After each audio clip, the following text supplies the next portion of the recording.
From JBS Studios in Greater New York, this is the JBS News Update with Teisha Bader. I'm Teisha Bader with the JBS News Update for Wednesday, June the 25th, 2025. 7 IDF soldiers were killed during fighting in Gaza yesterday. Named by the IDF today as 21-year-old Lieutenant Matan Shai Yashinovsky, 20-year-old Staff Sergeant Ronel Ben Moshe, 20-year-old Staff Sergeant Niv Radia, 19-year-old Sergeant Ronen Shapira, 21-year-old Sergeant Shachar Manoav, 20-year-old Sergeant Ma'ayan Baruch Perelstein, and 21-year-old Staff Sergeant Alon Davidov. According to an initial IDF investigation, it appears that a Hamas terrorist planted an explosive device on the soldiers' armored combat engineering vehicle during operations in Khan Yunis, which exploded. Israeli Prime Minister Benjamin Netanyahu shared his condolences, saying, "Our heroic fighters fell in the battle to defeat Hamas and for the release of our hostages in the southern Gaza Strip. May the memory of our fighters be blessed forever."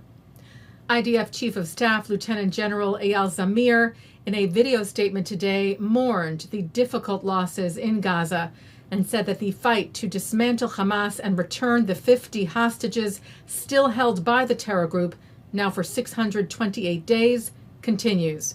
Zamir also weighed in on Operation Rising Lion against the Iranian nuclear threat, saying that after 12 days of unprecedented fighting, the IDF operated at its best and fully met the operation's purpose and objectives, in accordance with the assessment of senior officials in the IDF Intelligence Directorate. The damage to the nuclear program is not a pinpoint strike, but a systemic blow. The cumulative achievement allows us to determine that the Iranian nuclear project has suffered a severe, broad, and deep blow and has been set back years. We will not allow Iran to produce weapons of mass destruction. And the Prime Minister's office released a statement today on behalf of the Israel Atomic Energy Commission regarding the status of the Iranian nuclear sites that were hit by U.S. airstrikes on Saturday night, saying that the devastating U.S. strike on Fordo destroyed the site's critical infrastructure and rendered the enrichment facility inoperable, saying, "We assess that the American strikes on Iran's nuclear facilities, combined with Israeli strikes on other elements of Iran's military nuclear program, has set back Iran's ability to develop nuclear weapons by many years. The achievement can continue indefinitely if Iran does not get access to nuclear material." A drone was launched at Israel today, presumably by the Houthis. The IDF said the Air Force intercepted an unmanned aircraft that was apparently launched from Yemen. The aircraft did not cross into the country's territory.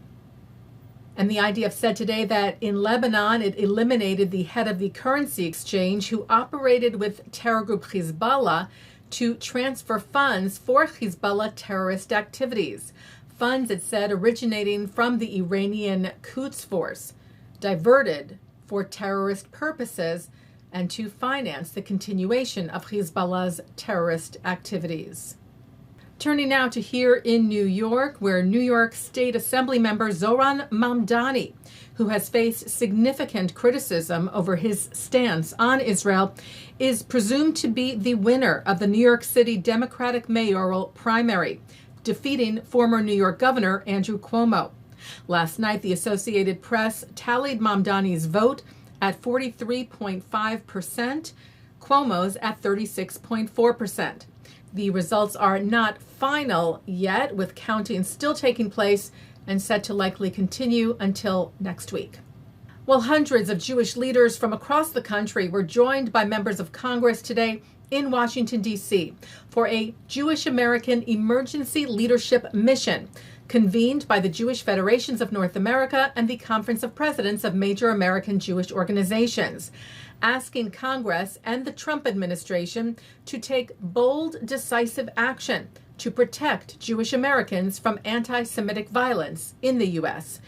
Speakers included Israel's ambassador to the U.S., Yechiel Leiter, President and CEO of the Jewish Federations of North America, Eric Fingerhut, CEO of the Conference of Presidents, William Daroff, and Bob Milgram, father of Sarah Milgram, who was murdered outside of the Capitol Jewish Museum in Washington, together with her soon-to-be fiancé, Yaron Lashinsky, just over 1 month ago.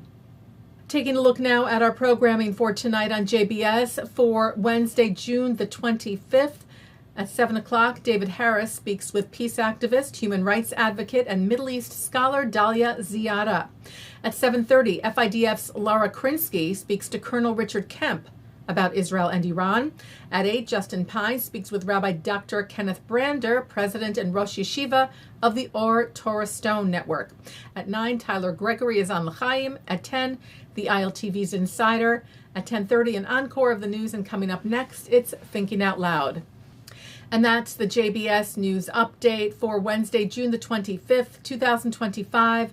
I'm Teisha Bader. Am Yisrael Chai.